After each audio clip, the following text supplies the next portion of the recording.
গত কয়েকদিন ধরে চারিদিকে শুধু বাচ্চাদের কিডন্যাপিংয়ের খবর দেখতে পাচ্ছি। তো এই বাচ্চাটি কিছুদিন আগে কিডন্যাপ হয়েছিল, তাকে খুঁজে পাওয়া গেছে একটি খালের ধারে মৃত অবস্থায়।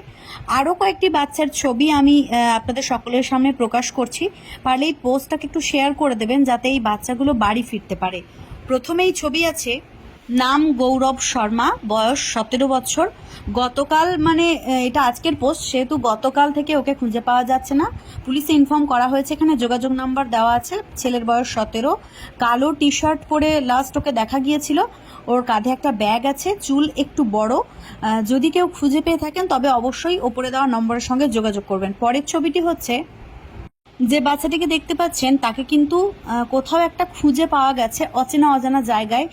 যাকে ওই বাচ্চাটি পেয়েছেন যারা, তারা কিন্তু বাচ্চাটিকে চেনে না, তো ওই জন্য ফেসবুকে পোস্ট দিয়েছে। তো আপনারা যদি বাচ্চাটিকে কেউ চিনে থাকেন তবে তাদের বাবা মাকে একটু খবর পাঠান, এবং যোগাযোগ নাম্বার দেওয়া আছে, অবশ্যইভাবে শেয়ার করে যোগাযোগ নাম্বারে ফোন করে বাচ্চাটিকে বাড়ি ফেরার ব্যবস্থা করে দিন। দেখুন, সোশ্যাল মিডিয়া এমন একটি প্ল্যাটফর্ম যেখান থেকে আমরা চাইলেই অনেক কিছু করতে পারি। তো খুব খারাপ লাগে যখন এইটুকুটুকু বাচ্চা হারিয়ে গেছে বা নিখোঁজ হয়ে গেছে। তো পরবর্তী যে বাচ্চাটির ছবি আপনাদের সকলকে দেখাবো সেটা হচ্ছে, এই যে নাম হচ্ছে সৌজন্যা নেগেল, যার বয়স 15 বছর। বাবার নাম হচ্ছে রবীন্দ্রনাথ নেগেল, ঠিকানা হচ্ছে শ্রীরামপুর নাগের বাজার। গতকাল দুপুরবেলা থেকে এ নিখোঁজ হয়ে গেছে। যদি কেউ দেখতে পেয়ে থাকেন মেয়েটিকে তবে অবশ্যই ওই যোগাযোগ নাম্বারে যোগাযোগ করবেন। এর পরের ছবিতে আমি দেখিয়ে নেব, ছেলেটির নাম হচ্ছে মুন্নি দাস, মেয়েটি, এটি একটি বাচ্চা মেয়ে, মুন্নি দাস, যার বয়স আনুমানিক 5 কিংবা 6 বছর।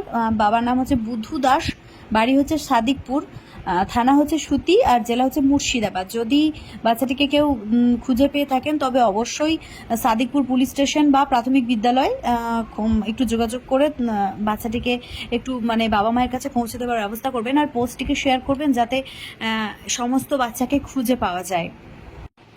এর পরের জন, এটা আজকের পোস্ট, সেটা হচ্ছে গতকাল সন্ধ্যাবেলা থেকে সাইকেল নিয়ে বেরিয়েছিল পড়ার জন্য, শিমুলতলাতে ও পড়তে যায়।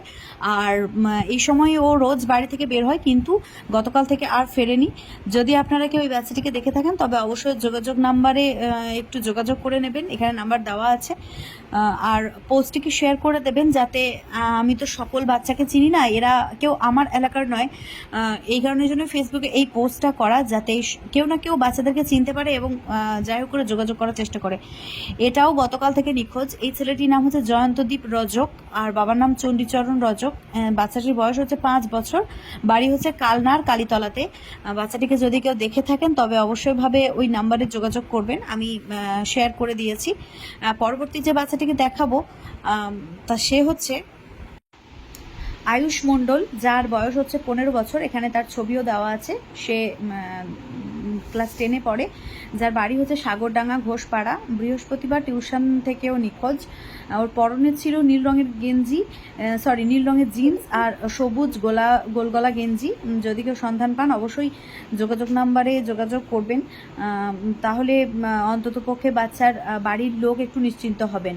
আর এই যে বাচ্চাগুলোর ছবি আমি দেখাচ্ছি তাদের মধ্যে যদি কেউ বাড়ি ফিরে থাকে বা তাদেরকে পেয়ে গিয়ে থাকেন তাহলেও একটু কমেন্ট বক্সে জানাবেন, যাতে আমাদের একটু জানতে সুবিধা হয় যে বাচ্চারা ফিরেছে। এই যে পরের যে বোনটিকে আমি দেখাবো, এই বোনটির নাম হচ্ছে তিশা, যে 10ম শ্রেণীর ছাত্রী, কামারপাড়া শ্রী বর্দির বাসিন্দা ওনারা, এবং ওখানে যোগাযোগ নাম্বার দেওয়া আছে।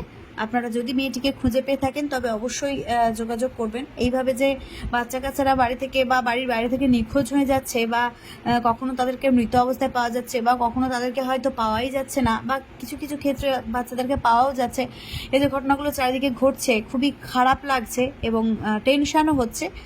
এই বাচ্চাটির বাড়ি হচ্ছে চাঁপাইনবাবগঞ্জ পলিটেকনিক ইনস্টিটিউশনের ইলেকট্রিক্যাল টেকনোলজির 3য় বর্ষের ছাত্র। এই বাচ্চাটির নাম হচ্ছে ইবনে ফজল।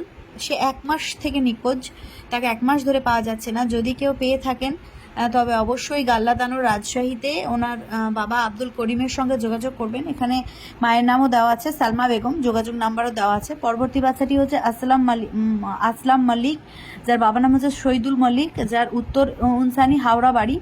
যদি বাচ্চাটিকে কেউ দেখে থাকেন তবে অবশ্যই যোগাযোগ নাম্বারে যোগাযোগ করবেন এবং যাতে ওর বাড়ির লোক ওকে খুঁজে পায় সেই ব্যবস্থা করবেন, তাহলে খুবই ভালো হয়, উপকার হয়।